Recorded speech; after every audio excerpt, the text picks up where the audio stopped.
अब यत्रो दुर्घटना भयो यहाँ यत्रो आगो आयो यो आगो आएको यत्रो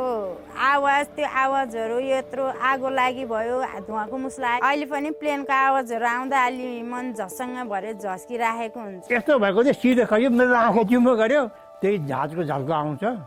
भुल्न नसक्ने एकदम भाइ त्यही त्यत्रो मान्छे त्यत्रो आँखाले देख्दै त्यहाँ गएर अब त्यहाँ खसिगयो त्यहीँ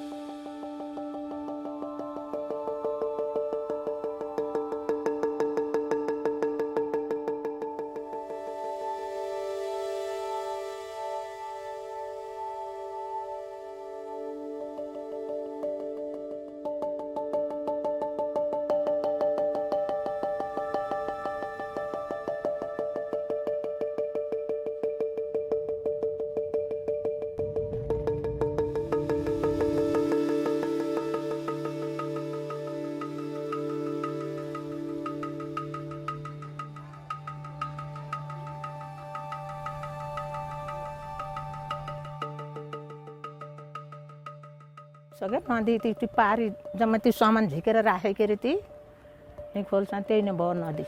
यही केरा बुढ थिएँ त्यही जोतिँदै गएको पहेँटाले त्यो जहाज खसेको देखेर डरले गर्दा मलाई प्रेसरको दबाई खान पर्यो खाइराखेकी छु 50 पुगेछ बेसकेर बढेछ भनेर भने केहीको आवाज आए पनि त्यही जहाज आएर फेरि खस्यो कि भन्ने डर लाग्ने हेलिकप्टरको चाहिँ आवाज सुन्दाखेरि मलाई झस्याङ झस्याङ हुन्छ आउँछ त्यही जहाजको झल्को आउँछ एकदम मन नातिन्छ एक आधासम्ममा निद्रा नि बोलेँ कि म एकदम बोल्यो म बर्बादियो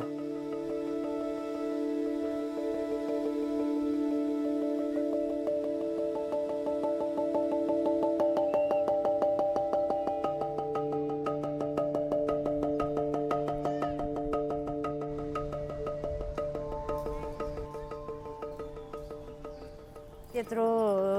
बतर जानको लास उठाएको हामी देखियो त्यही भएर सबैलाई प्रभावित भयो गाह्रो छ बेसी न त